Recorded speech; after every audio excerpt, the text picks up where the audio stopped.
Ladies and gentlemen, we got him.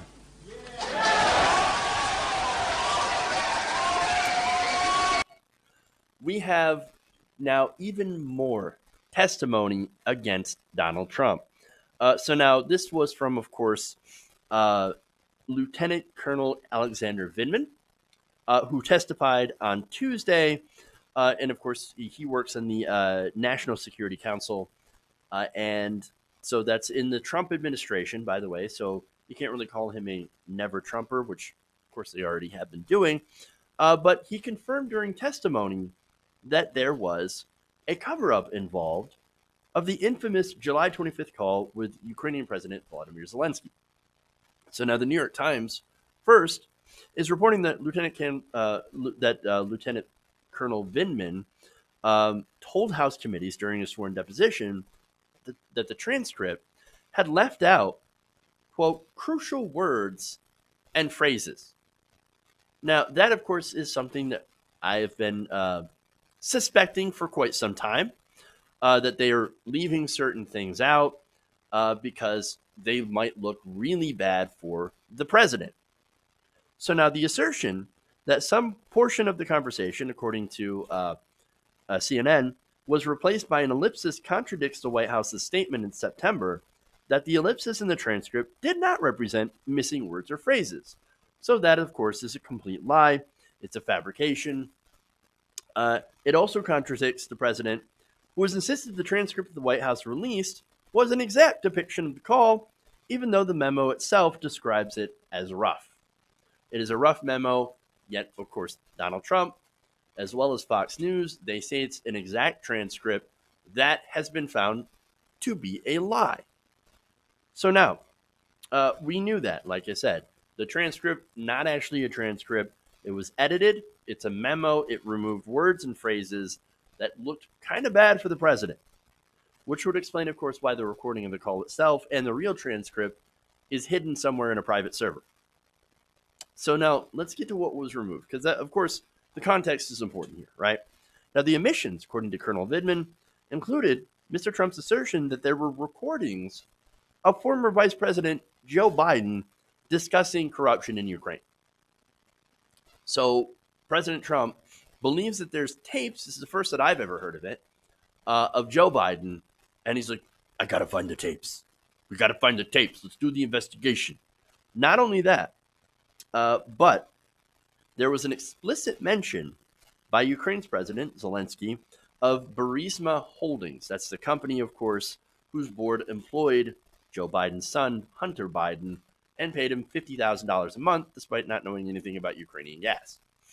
And so now that's important because he's literally saying, Burisma, that's the company, and that is exactly what Donald Trump wanted him to look into.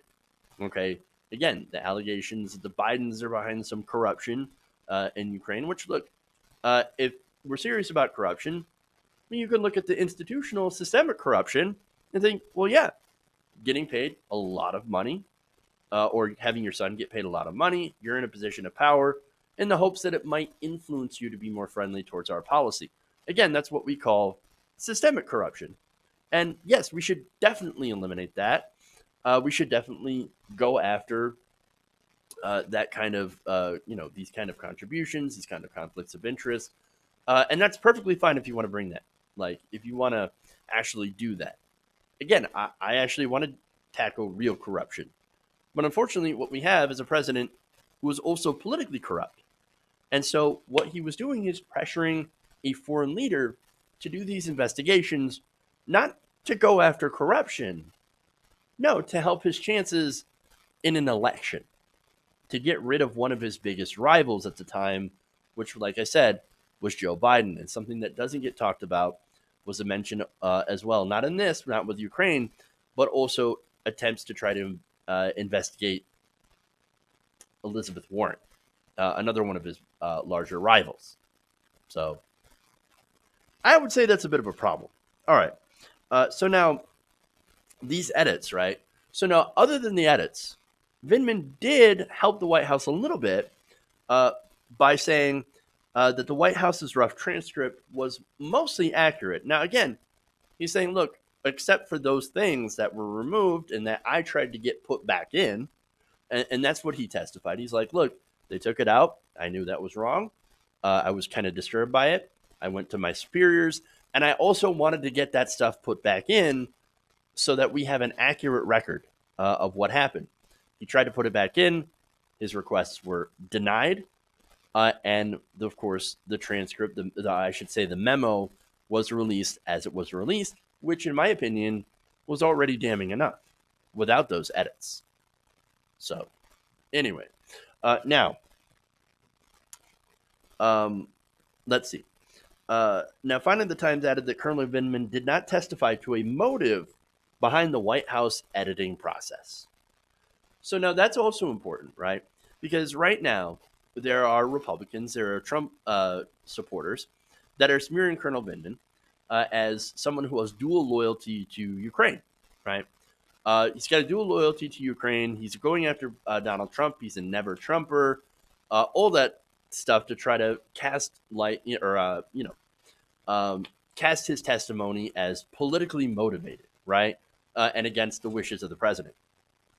So here's the thing. He's doing his best to try to remain apolitical. He does not want to appear partisan. He says, I don't know the motive. I'm not going to really testify to a motive. All I'm saying is that this is what happened.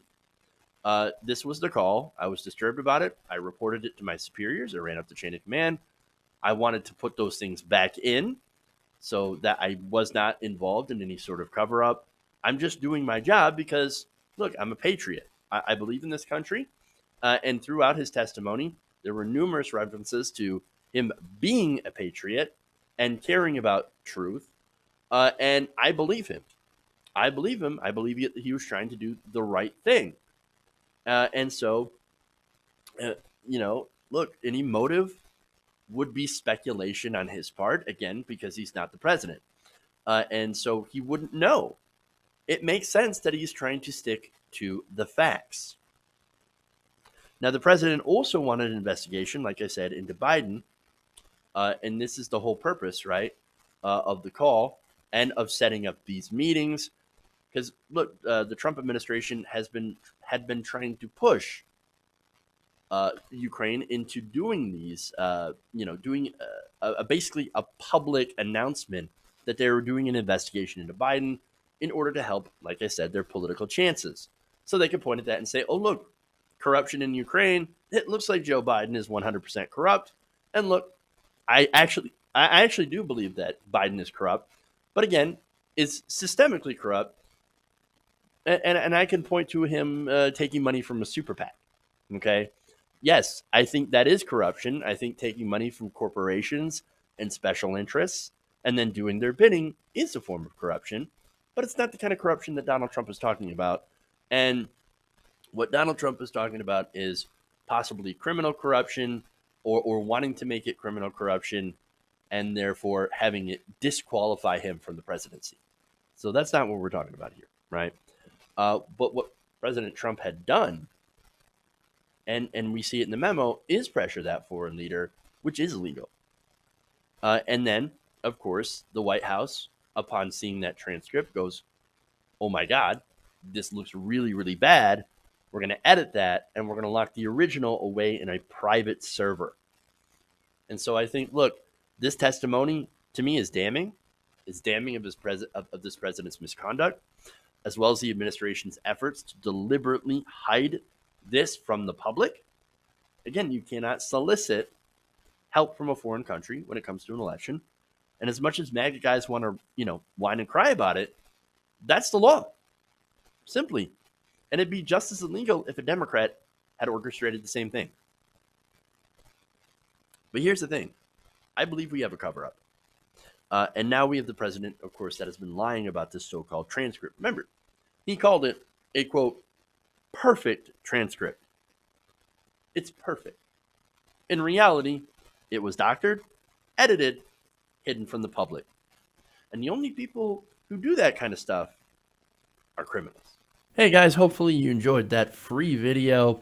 Now I'm going to have to ask you a favor.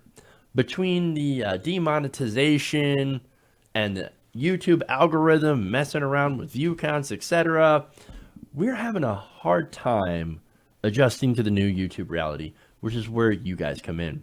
See, we have a Patreon, patreon.com/TYTNation, set up to help us rely on you guys, the viewers, instead of big corporate ads. Look, you know the show. You know I'm not in favor of big corporations anyway. So help us transition away from relying on the ad model to pay the bills and sign up to be a patron, patreon.com/TYTNation. That goes a long way to help us keep the lights on. And you guys will know that you're supporting independent progressive media.